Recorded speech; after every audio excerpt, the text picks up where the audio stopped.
J'espère que vous allez bien. L'heure est grave au Real Madrid puisque Carlo Ancelotti, son staff, se retrouve avec un seul défenseur central. Et pour commenter cette actualité, je suis en compagnie de Tanguy Soyer, le patron de la rédaction du Journal du Real. Tanguy, comment tu vas? Tu me couvres d'éloges. Bonjour à tous. Écoute, Pablo, ça va très très bien et toi? Très très bien. Mais avant de commencer, on a un message à nos chers abonnés et à ceux qui regardent la chaîne du Journal du Real pour la première fois. Sachez que vous êtes exactement, les gars, 116 000 personnes à avoir vu, à avoir découvert notre chaîne sur les 28 derniers jours. Et sur ces 116 620 personnes exactement sur les 28 derniers jours, vous êtes moins de 5% à vous être abonnés sur la chaîne du Journal du Real. Donc les gars, s'il vous plaît, si vous tombez sur notre chaîne, je le fais jamais. Je crois qu'il y a, je sais pas combien de vidéos on a sur notre chaîne depuis le début. Ça fait 3 ans qu'on est là. Je l'ai jamais fait. Mais les gars, s'il vous plaît, si vous tombez sur notre vidéo, que vous aimez notre contenu, que vous appréciez nos avis, que vous aimez nos personnalités, etc., parce qu'il y a différents types d'intervenants, etc., les gars, un like et un abonnement surtout à la chaîne, ça nous donne de la force, ça nous donne du crédit, on fait grandir la chaîne. Et plus la chaîne va grandir, plus le contenu sera meilleur. C'est un effet boule de neige. Donc, c'est ce qu'on demande aux personnes qui tombent sur cette vidéo maintenant, les gars. Voilà. Le sujet de la vidéo, le sujet du jour, la défense centrale du Real Madrid, Eder Militao est rentré du Brésil. Je sais pas si c'était au Brésil ou je sais pas où est-ce qu'il joue. Mais en tout cas, il s'est blessé à l'entraînement l'autre jour. Il est absent 10 à 15 jours. Autre très mauvaise nouvelle, celui qui devait, selon les dernières informations en Espagne, remplacer Militao face à la Real Sociedad, c'était Jacobo Ramon. Bah, figurez-vous qu'il s'est blessé là dans ces dernières heures aussi 2 semaines. 2 semaines, il sera absent 2 semaines. Alaba, comme on le sait, on ne sait toujours pas quand est-ce qu'il va revenir. Joan Martinez, ce sera pour la fin de la saison après sa blessure au genou. Donc ça veut dire que dans l'effectif, là, les gars, il ne reste que Rudiger et Vallejo qui fait le yo-yo entre, tu me disais tout à l'heure, entre Valdebebas et l'infirmerie.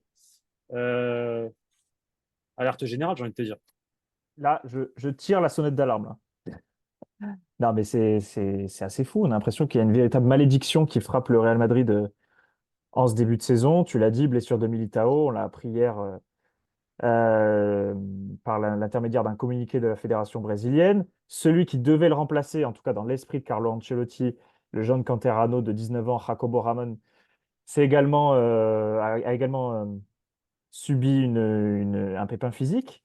Et le problème, c'est que derrière, les solutions commencent à être extrêmement rares. Maintenant, on commence à évoquer Raúl Asensio, aussi un jeune défenseur issu du centre de formation de 21 ans, qui a disputé 2 matchs avec le Castilla en ce début de saison, mais les solutions se raréfient et on a envie de dire jusqu'où? Parce que véritablement, il y a une épidémie de blessures qui contamine le Real Madrid.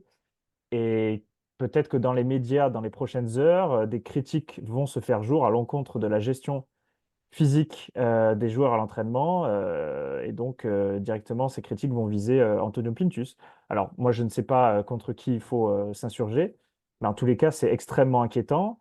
Et c'est pas faute d'avoir tiré la sonnette d'alarme il y a déjà quelques semaines. Je me souviens d'un article que j'avais écrit pour le site internet disant que sans recrue en défense centrale, même après l'échec dans le dossier de Lenny Oro, c'était la porte ouverte à la catastrophe. On peut dire qu'on y est. Maintenant, Pablo va aussi vous transmettre une information sur Aurélien Tchouaméni, c'est moins grave que prévu. Donc, il peut y avoir toujours cette solution-là en charnière centrale, ça peut dépanner, mais les planètes commencent vraiment à ne plus être alignées du tout pour, euh, pour que le Real Madrid conserve une sorte de santé défensive assez correcte. Donc, à qui la faute? Du coup, tu l'as vaguement mentionné. À qui la faute? Antonio Pintus, ce staff, au Real Madrid, à la direction de ne pas avoir non plus anticipé les départs de Nacho et la non-arrivée de, euh, Lenny Yoro. Je pense que c'est un tout. Je pense pas que ce soit de la faute d'Antonio Pintus, à mon avis. Moi, je pense qu'Antonio Pintus, il est assez qualifié pour savoir quel est son boulot et quel plan donner aux joueurs à tel moment. Ça, je pense pas que ce soit la faute d'Antonio Pintus. Je pense pas que ce soit la faute du staff. Est-ce que c'est la faute de la direction? Bah, un petit peu, parce qu'ils auraient pu accepter en tout cas euh, d'aller sur le marché quand certaines personnes en interne. réclamer une recrue à ce poste-là, ce qui est logique. Tu perds Nacho, tu as besoin d'un remplaçant, un quatrième défenseur. Tu ne peux pas faire confiance à Vallejo, surtout qu'il y a un désirable, on le sait. Maintenant, le vrai à qui la faute, moi je vais te le dire, Tanguy. Moi je vais te le dire. J'ai la Dis-le-moi. réponse. J'ai la réponse.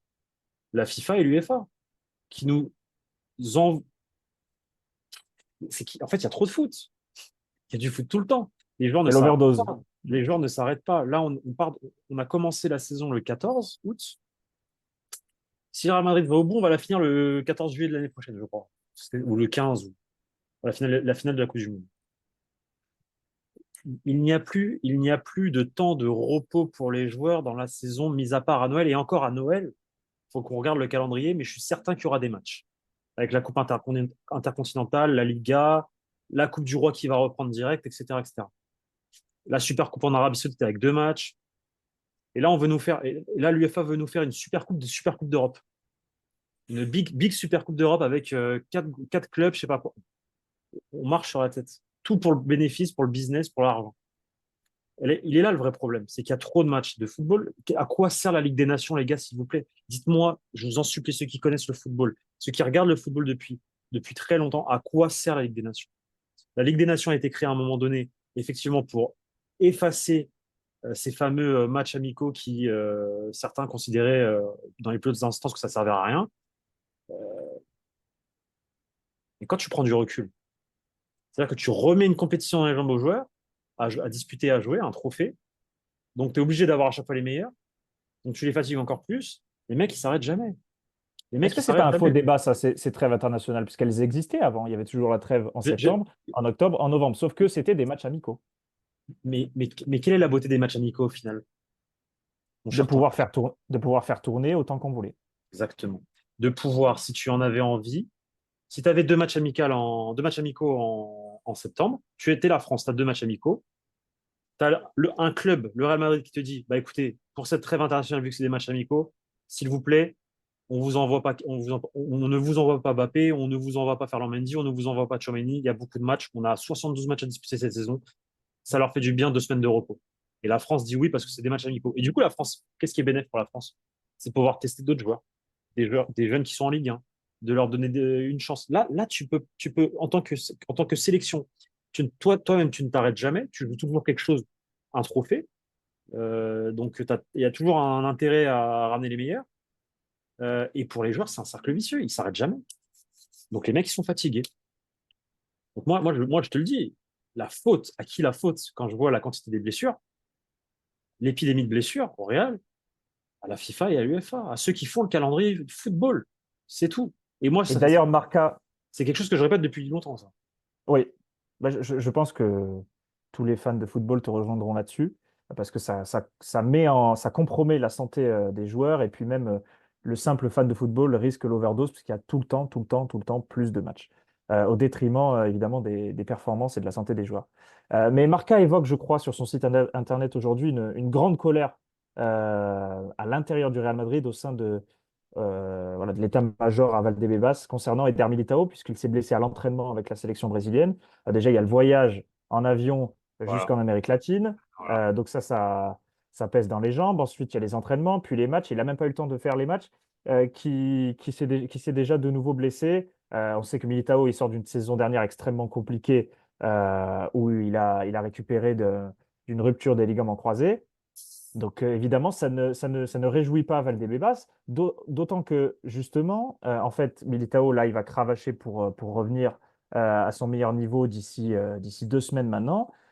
Donc en fait, peut-être qu'il retrouvera son meilleur niveau au moment de la seconde trêve internationale, au moment de la trêve internationale d'octobre. Donc ça ne fait absolument pas rire le Real Madrid, qui est obligé de trouver des solutions en urgence, de pourquoi pas faire glisser Carvajal en charnière centrale, ce qui est absolument insensé, de faire jouer du coup Lucas Vasquez dans le couloir droit de la défense.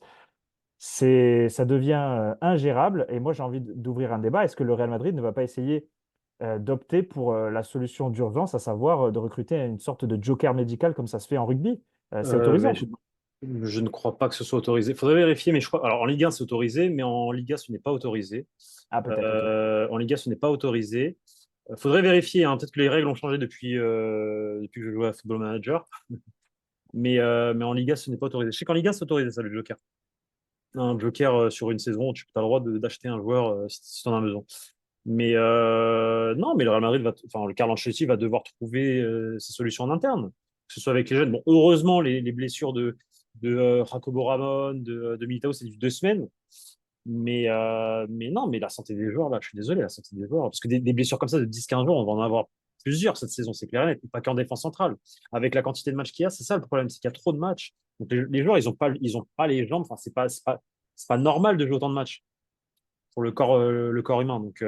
Donc les solutions, elles vont être en interne. Et la solution, là, à l'instant T, par rapport à ces blessures-là, c'est Aurélien Tchouameni. Aurélien Tchouameni qui, effectivement, a renoncé à l'équipe de France là pour cette trêve internationale, pour blessure. Selon nos informations, il devrait, je dis bien au conditionnel, il devrait être disponible pour la Real Sociedad. Voilà, c'est pas si grave que prévu. Heureusement, pareil pour Ferland Mendy d'ailleurs, au passage. Donc en théorie, a priori, ça devrait être Aurélien Tchouameni qui va être aligné face à la Real Sociedad aux côtés de Antonio Rudiger. Et Antonio Rudiger, attention, il y a une information qui est sortie aujourd'hui chez le youtubeur Ramon Alvarez de Mon, qui est très très très très très fiable et qui collabore avec plusieurs médias en Espagne. Antonio Rudiger souffrirait d'arthrose à un genou et il aurait un traitement préventif. Je traduis mot pour mot, je ne sais pas si ça se dit comme ça, mais un traitement préventif depuis plusieurs semaines, plusieurs mois. Il peut jouer, il peut jouer, mais à un moment donné, son corps risque de dire stop également. En tout cas, il va avoir besoin de repos. Il y a trop de matchs. Il y a trop de Et, matchs. et l'arthrose à son âge, c'est vraiment un très très très mauvais signe, hein. Mais oui, oui, l'accumulation fait que, euh, évidemment, les joueurs sont toujours plus utilisés. Et c'est là que j'en veux, moi, personnellement, à la direction du Real Madrid, de ne pas avoir recruté au moins un défenseur central supplémentaire. Puisque si tu as raté ta planification, tu vas devoir t'appuyer toujours plus sur les mêmes joueurs. Qui dit vouloir t'appuyer toujours plus sur les mêmes joueurs, dit forcément que tu uses les corps et les esprits. Et forcément, à un moment donné, ça risque de rompre.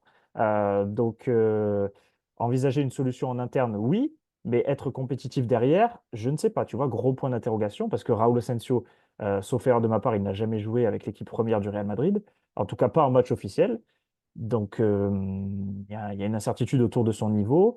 Et quand bien même il serait aligné si Aurélien Tchouameni est sur la touche, l'association avec Rudiger, elle est totalement inédite. Et donc, il faudrait au moins plusieurs dizaines de minutes avant de pouvoir avoir un semblant de charnière correcte. Donc, j'espère qu'il s'agit d'une mauvaise coïncidence pour le Real Madrid, qu'il faut baisser la tête, qu'on est dans une très mauvaise période et que les lendemains seront meilleurs. Mais en tous les cas, le 6 septembre, ce que je peux vous dire, c'est que c'est inquiétant.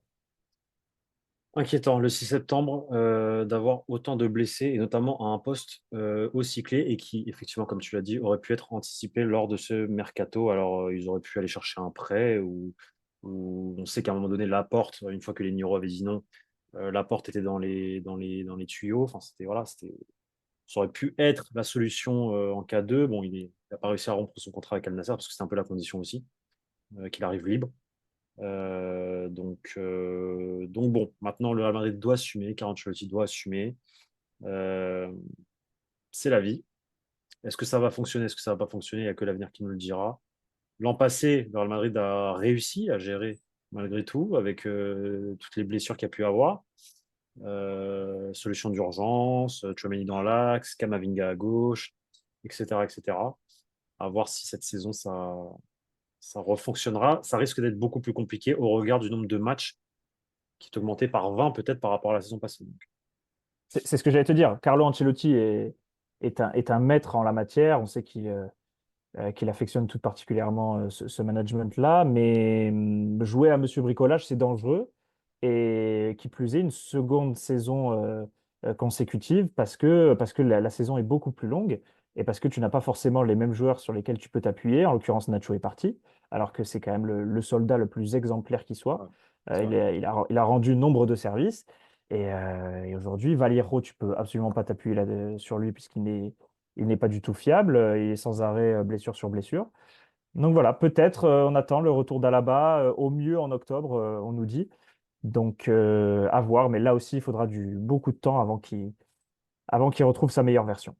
Effectivement, les amis, merci beaucoup Tanguy, merci pour cette intervention. J'espère que ça vous a plu.